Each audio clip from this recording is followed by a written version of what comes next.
कोल्हापूरमध्ये उतरल्यानंतर आपण थेट आलो पंचगंगेच्या किनाऱ्यावरती. पंचगंगेला या ठिकाणी खूप महत्त्व आहे. नमस्कार, मी चंद्रकांत नवीन एका व्हिडिओमध्ये आपलं स्वागत करतो. आपण जर चॅनेलवर नवीन असाल तर लाईक, शेअर आणि सबस्क्राईब करायला विसरू नका.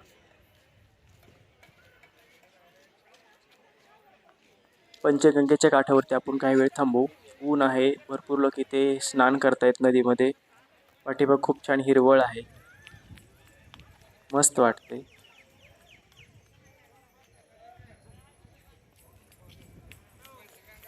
इथे काही लोक आराम करतायत. त्यानंतर आपण चालत चालत गेलो रंकाळा तलावाकडे. आता आपण रंकाळा तलावावरती आलेलो आहेत. हा रंकाळा तलावावरचा परिसर आहे. इथे आता दुपार आहे म्हणून ठीक आहे, संध्याकाळी भरपूर गर्दी असते. इथे रंकाळा चौपाटी आहे. संध्याकाळी बोटिंग वगैरे होते या ठिकाणी. यानंतर आपण जुना राजवाडा आहे त्या राजवाड्याला भेट दिली. हे असं यात्री निवास आहे. लॉकर आणि बेड आहेत. त्याचे एका रात्रीसाठी साधारण 200 ते 300 रुपये घेतले जातात.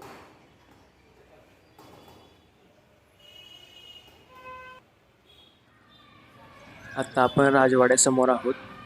हा जुना राजवाडा कोल्हापूरमध्ये हा परिसर आहे. कोल्हापूरचा पाठीमागे अंबाबाई मंदिर दिसतंय आपल्याला.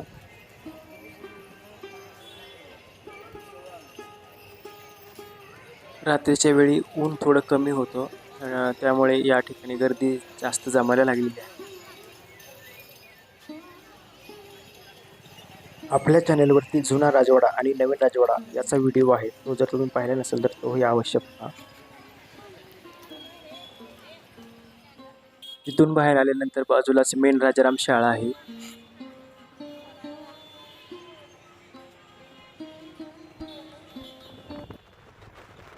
आता आपण वाडी रत्नागिरी येथे असलेले ज्योतिबा डोंगर म्हणजे ज्योतिबा मंदिराकडे जाणार आहोत. इथून साधारण 20 किलोमीटर आहे आणि आपल्याला 40 मिनिटे ते लागतील तिथे जायला, कारण जाताना घाट रस्ता आहे. आणि इको गाडी आपण भाड्याने केली. साधारण एका व्यक्तीला 70 ते 80 रुपये घेतले आपल्याकडून त्यांनी. रात्रीच्या वेळेचा प्रवास खूप छान वाटतोय. तुम्ही पण असा घाटातून कधी रात्रीचा प्रवास केलाय का? कमेंटमध्ये नक्की कळवा.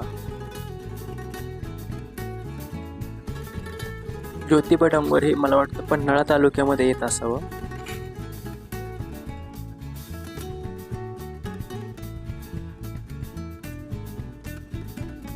घाटावरून खाली दिसणाऱ्या कोल्हापूरमधील घरं, त्याच्यात लागलेले लाईट दिसत आहेत.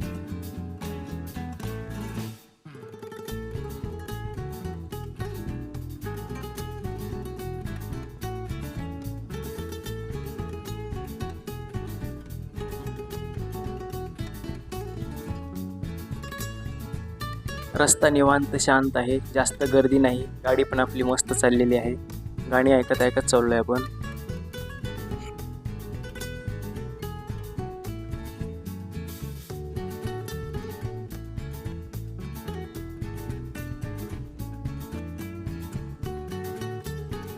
आणि आपला हा छोटासा प्रवास संपवून आपण ज्योतिबा मंदिर या ठिकाणी आलेलो आहोत. आता चैत्र पौर्णिमेपासून साधारण 1 महिना या ठिकाणी संध्याकाळी पालखी आणि कावड यात्रा असते. 1 महिनाभर जवळजवळ या ठिकाणी भरपूर भाविक येतात. काहीच वेळामध्ये या ठिकाणी पालखीची मिरवणूक निघणार आहे. आपण ते पाहायला आलेलो आहोत. साधारण संध्याकाळी 7-8च्या वेळेस ही पालखी निघते.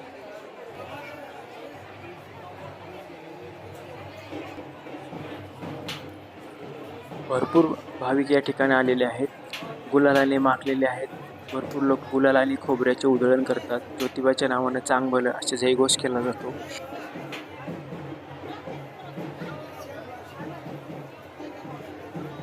ज्योतिबालाच दख्खनचा राजा असंही म्हटलं जातं. सुंदर असं मंदिर आहे आणि सणसकाठी नाचवत आहे तिकडे. त्याच्या पाठीमागे आता पालखी येत आहे. हलगी, सनई, चौघडा अशी पारंपरिक वाद्य या पालखीच्या समोर वाजवली जात आहेत.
समोरून आपल्याला पालखी येताना दिसते. भाविक आहे समोर. त्याच्यानंतर पाठीमागे उंटावर बसून ढोल वादन करत आहेत.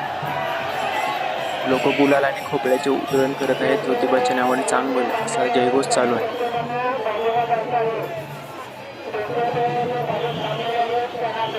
पालखी आता मंदिर प्रदक्षिणेसाठी पुढे गेलेली आहे. पालखीच्या सोबतच देवाचा घोडा पण येत असतो.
पालखीची मिरवणूक आता संपलेली आहे.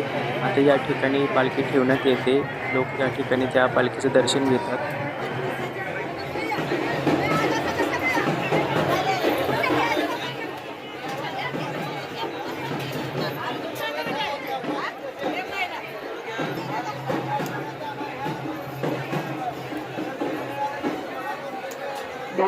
सूचना आहे. एक लेडीज केस सापडलेले आहे. एक लेडीज त्यांनी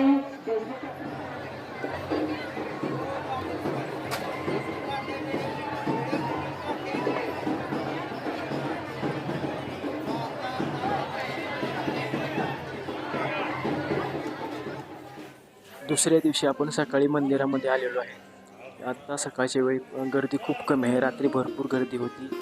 गुलाला आपण पाहू शकतो किती उधळण झालेली आहे गुलाल खोबऱ्याची.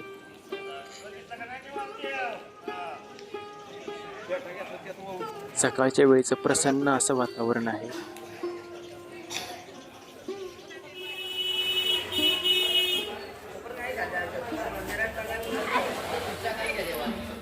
आता आपण परत कोल्हापूरकडे निघालेलो आहोत. या ठिकाणी एसटी एकच आहे आणि भरपूर गर्दी आहे. एसट्या खूप कमी आहेत आणि खाजगी जे काही गाड्या आहेत त्या पण येताही लोक नम्या रस्त्यात अडवूनच त्या तिथूनच माघारी जात आहेत. आपल्याला शेवटी एक गाडी मिळाली. ते पण आपली अर्धी लोक पुढे गेले. आपण अर्धे पाठीमागच थांबलो. एक मालवाहतूक गाडी आहे त्याच्यामध्ये जातोय आपण. रात्रीच्या वेळी आपण आलो त्यावेळी घाट असा व्यवस्थित पाहता आला नव्हता. आता घाट रस्ता आणि खालचा हा निसर्ग आपल्याला छान असा पाहता येणार आहे.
या गाडीने आपल्याला परत पंचगंगेच्या किनारी आणून पोचवलेलं आहे. कोल्हापूरमधील पुढील भटकंती आपण पुढच्या व्हिडिओमध्ये पाहूया. थांबूया इथे. धन्यवाद.